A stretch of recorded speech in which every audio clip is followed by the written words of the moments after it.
জয় শ্রী রাধেশ্যাম। আজকে আমরা হরিদাস ঠাকুরের সেই গ্রন্থ থেকে পাঠ করব ষোড়শ পরিচ্ছদ, লীলাচল বিজয় প্রসঙ্গ। শ্রীমন মহাপ্রভুর সন্ন্যাস গ্রহণ করা নিয়ে আমরা কালকে আলোচনা শ্রবণ করেছি। তো আজকে শ্রবণ করব মহাপ্রভুর কি করে তিনি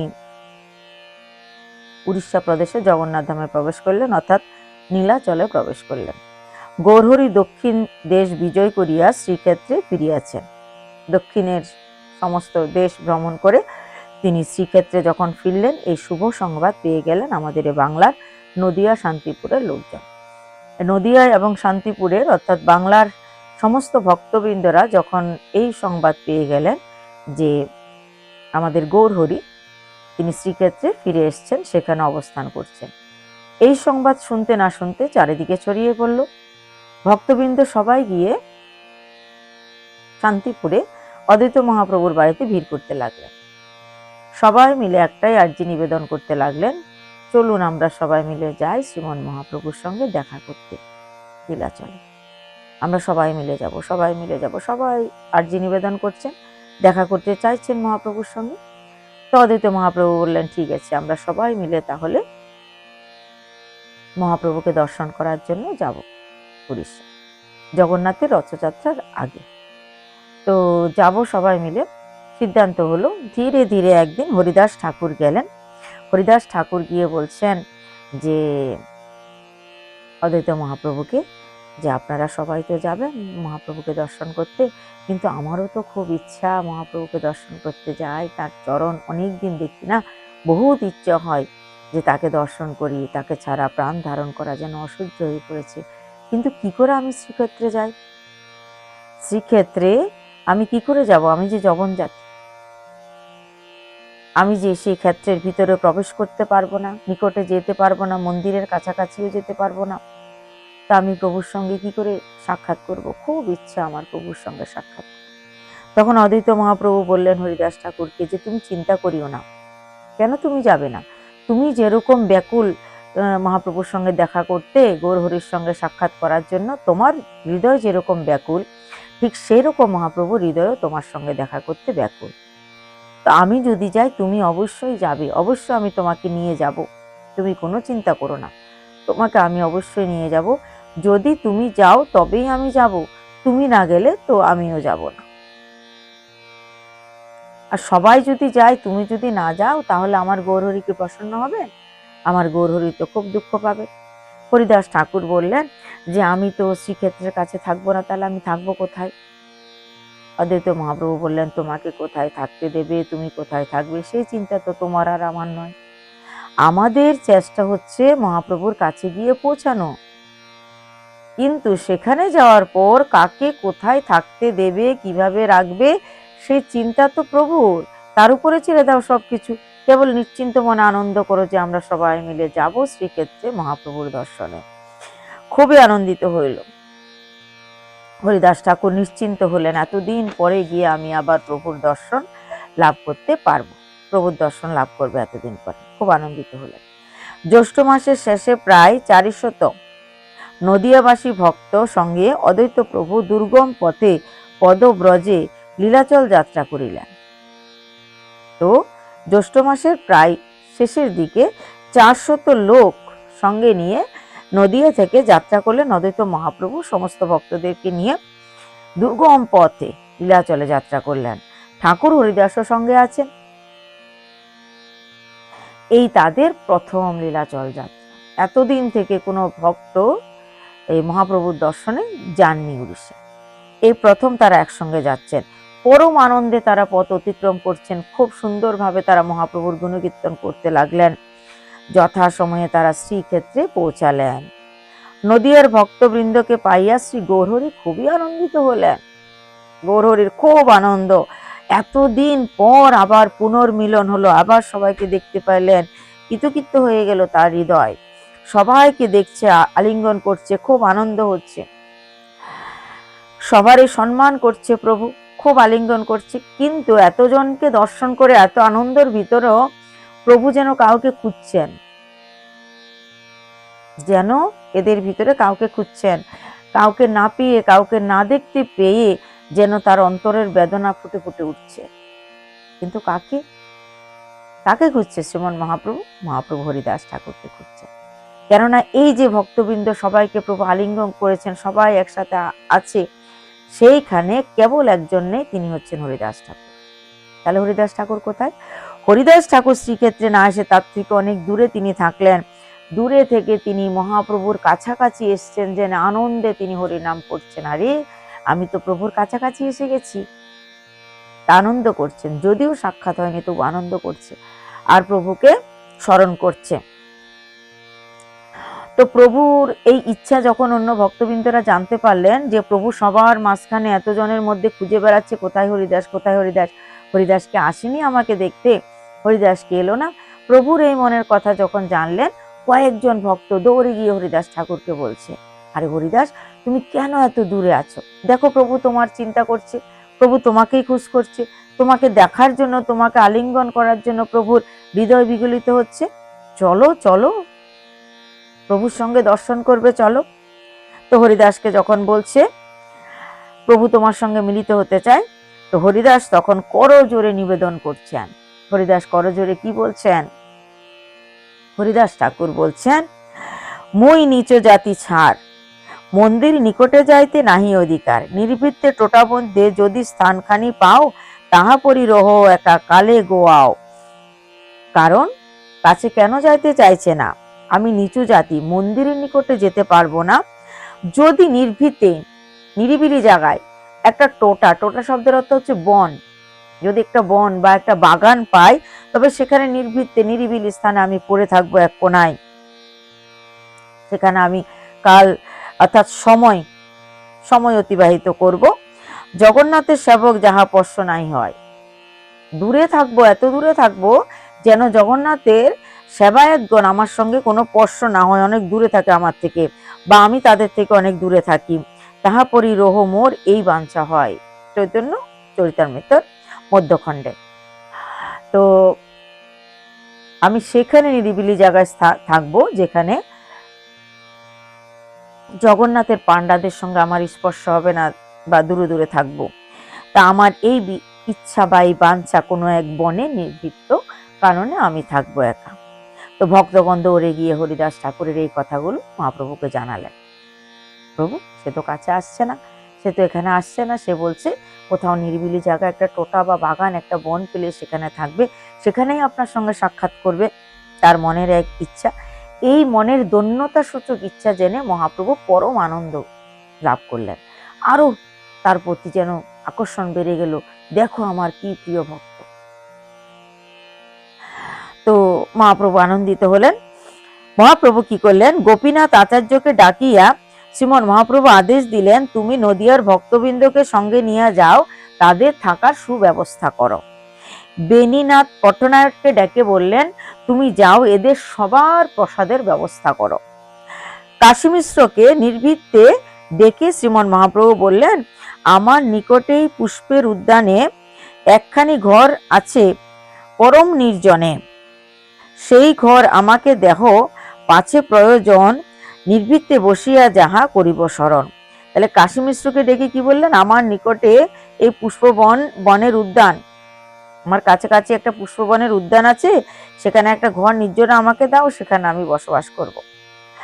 কাশী মিশ্র উত্তরে করিলেন, প্রভু সবই যে তোমার। আরে আমার ঘর বাড়ি কোথায়? আমার বলতে আর কিচ্ছু নেই, সবই তোমার। এখন তোমার শ্রীচরণে নিজেকে যখন সমর্পিত করেছি, তখন আমার ধন সম্পত্তি, জায়গা জমি, ঘর বাড়ি, যা কিছু আছে সবই তোমার চরণে দিয়েছি, তোমার কাছে আমি দিয়েছি, কাজে সবই তো তোমার। যেখানে ইচ্ছা তুমি থাকো, যেখানে ইচ্ছা সেখানে থাকো, যেটা চাই সেটা নাও, তোমার যে স্থান প্রয়োজন সেটা তুমি নিজের ইচ্ছায় নাও। আমাকে আজ্ঞাকারী বা দাস মনে করো, আমাকে শুধু আজ্ঞা করবে, এই কাজ করো, এই কাজ করো, এই কাজ করো, আমি তোমার আজ্ঞা মতো সে সমস্ত কাজ করব, আমি তোমার আজ্ঞা পালন করব মাত্র। এই কথা বলিয়া তিনি বিদায় লইলেন। হরিদাসের জন্য প্রভু সেই নির্জন কুটিরখানি স্থির করিলেন, তাহা যখন কেহ বুঝিতে পারিলেন না। অর্থাৎ প্রভুর সঙ্গে যারা ছিলেন তারা কেউ তখনও বুঝতে পারেনি যে এই ঘরটা চাইছে কাশী মিশ্রের কাছ থেকে। কেন এত নিরিবিলি গোপন জায়গায় ঘরটা মহাপ্রভু কার জন্য চাইছে? ওরা তো ভাবছে নিরিবিলি মহাপ্রভু ভজন করবেন, কিন্তু তারা কেউ তখনও বুঝতে পারেননি এই ঘরটা হরিদাস ঠাকুরের জন্য চাইছেন শ্রীমন মহাপ্রভু। মহাপ্রভু কহে, শুনো সব বৈষ্ণবগণ, নিজ নিজ বাসা সবে করহ গমন, সমুদ্র স্নান করি কর চূড়া দর্শন। চূড়া মানে জগন্নাথ মন্দিরের যে চূড়া আছে, পতাকা লাগানো আছে যেখানে, মন্দিরের চূড়া, মন্দিরের ধ্বজা, সে কথা বলছে। সমুদ্র স্নান করি করো চূড়া দর্শন, ওই মন্দিরের চূড়াটা দর্শন করো, ধ্বজা দর্শন করো। তবে হেথা আসি আজি করিবে ভোজন। স্নান করে মন্দিরের ধ্বজা অনেক দূর থেকে দর্শন করা যায়, তাই অনেক দূর থেকে মন্দিরের ধ্বজা দর্শন করে তারপরে সে প্রসাদ পাও। যখন প্রভু একান্ত হইলেন, তিনি হরিদাসের অন্বেষণে পথে বাহির হইলেন। যখন সবাইকে যার যার জায়গাটা বুঝিয়ে দিল, বা কাউকে বললো বাসায় যাও, স্নান করতে যাও, সব কিছু বুঝিয়ে দেওয়ার পর একা শ্রীমন মহাপ্রভু হরিদাসকে খোঁজ করতে লাগলেন। এটাই হচ্ছে ভক্ত ভগবানের গোপন প্রেম, ভক্তর সঙ্গে ভগবানের একটা নিবিড় সম্পর্ক। ভক্ত যদি দূরেও থাকে, ভগবান তাকে কাছে টেনে নেয়। তাই শ্রীমন মহাপ্রভু খোঁজ করছেন এবার হরিদাসের। সঙ্গে কেহ নাই, প্রভুর সঙ্গে এখন কেহ নাই। ভক্তবৎসল গৌরহরি একাই রাজপথে, একা একা গৌরহরি রাজপথ দিয়ে হেঁটে চলেছেন। কাকে খোঁজ করার জন্য? হরিদাস ঠাকুরকে খোঁজ করার জন্য। চলিলেন, কিছু দূর যাইয়া দেখিলেন পথের এক পার্শ্বে নির্জন স্থানে বসিয়া প্রেমানন্দে বিভোর হইয়া হরিদাস উচ্চস্বরে হরিনাম সংকীর্তন করিতেছে। হঠাৎ প্রভুকে সম্মুখে দেখিয়া তিনি দণ্ডবোধ হইয়া চরণতলে লম্বা ষষ্ঠাঙ্গে প্রণিপাত হইয়া পড়িলেন। অমনি দয়াময় প্রভু তাহাকে উঠাইয়া আলিঙ্গন দানে কৃতার্থ করিলেন।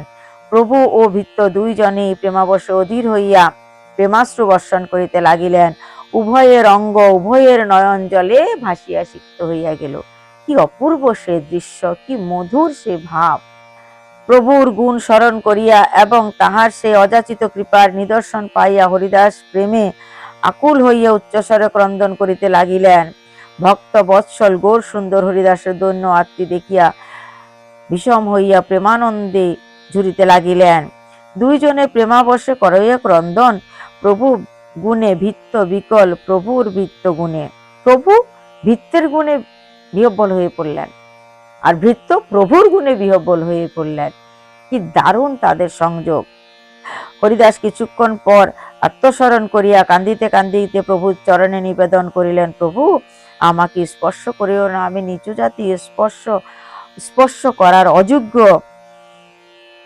দয়ার অবতার গৌর হরির গুণমণি পরম প্রেম ভরে গাঢ় আলিঙ্গন করিয়া বলিলেন, তোমা স্পর্শিলে পবিত্র হইতে। আমি তোমাকে স্পর্শ করছি কেন জানো? নিজেকে পবিত্র করার জন্য। হরিদাস ঠাকুর কি বলছে? আমাকে স্পর্শ করো না, নিচু জাতিতে জন্ম, তুমি অশুচি হয়ে যাবে, অপবিত্র হয়ে যাবে। আর প্রভু বলছে তোমাকে আমি স্পর্শ করেছি কেন জানো? নিজেকে পবিত্র করার জন্য। কি উদার চরিত্র দুইজনের! তোমার পবিত্র ধর্ম নাহিক আমাতে, তোমার মতো পবিত্র ধর্ম, তোমার মতো সেই নীতি আমার মধ্যেও যেন নেই। হরিদাস ঠাকুর প্রভুর শ্রীমুখে আত্মস্তুতি স্তবন করিয়া মরমে মরিয়া যাইলেন। তিনি দুই কর্ণে হস্ত প্রদান করিয়া উচ্চস্বরে কান্দিতে লাগিলেন। তাহার আরতি দেখিয়া করুণা অবতার গোরা শশীর কোমল প্রাণ আকুলিত হইয়া গেল। তিনি হরিদাসকে পুণ্য নির্দিষ্ট কাশী মিশ্রের পুষ্প উদ্যানে লইয়া যাইয়া নির্জন স্থানে প্রভু ও ভৃত্য উভয়ে একত্রে বসিলেন। প্রভু হরিদাসকে কহিলেন, হরিদাস ঠাকুরকে প্রভু বলিলেন, এই স্থানে রহ, কর নাম সংকীর্তন, প্রতিদিন আসি আমি করিব মিলন। মন্দিরের চক্র দেখি করহ প্রণাম, এই ঠাই তোমারে আসিবে মহাপ্রসাদ। তা মহাপ্রভু সেখানেই থাকার জায়গা দিলেন, সেই কাশী মিশ্রের উদ্যানে, সেখানে নাম সংকীর্তন করতে বললেন। মহাপ্রভু কথা দিলেন তিনি প্রত্যেক দিন এসে এখানে হরিদাস ঠাকুরের সঙ্গে সাক্ষাৎ করবেন। আর কি, আর এরকম আজ্ঞা করলেন যে প্রত্যেক দিন মহাপ্রসাদ তার জন্য এখানে চলে আসবে। ভোজনেরও তো ব্যবস্থা করতে হবে। মহাপ্রভু বুঝিয়ে গেছেন তিনি কোথাও যাবেন না প্রসাদ পেতে, এখানে বসে বসেই নাম সংকীর্তন করবেন। বললেও যাবে না হরিদাস খাওয়ার জন্য, তাই মহাপ্রভু এই বিচার করলেন যে তার জন্য আমি কারো না কারো মাধ্যমে প্রসাদ পাঠিয়ে দেব প্রত্যেক দিন। তাই বলছে তোমার ঠাঁই এখানে প্রত্যেক দিন মহাপ্রসাদ চলে আসবে। হরিদাস প্রভু শ্রীমুখের আজ্ঞাবাণী শ্রবণ করিয়া পুলকিত ও আনন্দিত হইলেন। আনন্দে অধীর হইয়া প্রভুর সম্মুখে তিনি দুই বাহু তুলিয়া উচ্চ হরি সংকীর্তন করিতে লাগিলেন। প্রভু ও তাহার সহিত নিত্য সংকীর্তন আনন্দে মত্ত হইলেন। বহুক্ষণ উভয়ে নিত্য কীর্তন করিয়া সুস্থির হইয়া বসিলেন। এটাই ছিল 16তম অধ্যায়ের বিবরণ, যেটা আমরা শ্রবণ করলাম যে কিভাবে মহাপ্রভুর সঙ্গে তার ভক্তরা লীলাচলে গিয়ে দেখা করলেন এবং সময় কাটাতে লাগলেন। বিস্তারিত আলোচনা সম্ভব নয়, তাই সংক্ষেপে আমরা আপনাদেরকে ধীরে ধীরে শ্রবণ করাচ্ছি। তারপরে কালকে আপনারা কি শ্রবণ করবেন আসুন একটু বলে দিই। পরপর আমরা ধীরগতিতে এগিয়ে যাচ্ছি। কালকে সপ্তদশ পদিচ্ছদ অর্থাৎ 17তম অধ্যায় আপনারা শুনবেন শ্রীরূপ প্রসঙ্গে হরিদাস। শ্রী শ্রী ঠাকুর হরিদাস সম্পর্কে সমস্ত কাহিনীগুলো ধীরে ধীরে আমরা এগুচ্ছি, একদম লাস্টের দিকে নির্জানের দিকে যাব। তো কালকে আলোচনা শ্রীরূপের সঙ্গে। আমরা জানি জয় রূপ সনাতন ভট্ট রঘুনাথ, শ্রীজীব গোপাল ভট্ট দাস রঘুনাথ। তো এই 6 গোস্বামী প্রত্যেকের সঙ্গেই কিন্তু হরিদাস ঠাকুরের গভীর সম্পর্ক ছিল। অনেক কাহিনী, অনেক কথা আছে, সেগুলা বললে তো আরো অনেক অনেক সময় চলে যাবে, অনেক সময় লাগবে। তাই এই গ্রন্থখানিতে যা আছে, এটা হরিদাস ঠাকুর মঠ থেকে প্রকাশিত গ্রন্থ, তো এই বইটাতে হরিদাস ঠাকুর সম্পর্কে যেটুখানি লেখা আছে ঠিক ততটাই আমি আপনাদেরকে শ্রবণ করানোর চেষ্টা করছি, যতটা ভালো করে বা যতটা বিস্তারিত করে পারা যায়। তো সেই হিসাবে কালকে শ্রীরূপের সঙ্গে কিভাবে হরিদাস ঠাকুরের কি সম্পর্ক গড়ে উঠেছিল কিছু কাহিনী শ্রবণ করব। সবার সঙ্গে তো সবকিছু প্রসঙ্গ করা সম্ভব নয়। তারপর সনাতন প্রসঙ্গও আছে। রূপ সনাতন দুই ভাই আমরা জানি, তো তাদের দুজনের সঙ্গে শ্রীমন হরিদাস ঠাকুরের এবং মহাপ্রভুর কিরকম আলাপ আলোচনা বা কি কাহিনী, তার মধ্যে ছোট্ট ছোট্ট কয়েকটি কাহিনী আপনাদের শ্রবণ করাবো। আজকে এই পর্যন্তই। জয় নিতাই, জয় গৌর, জয় শ্রী রাধে।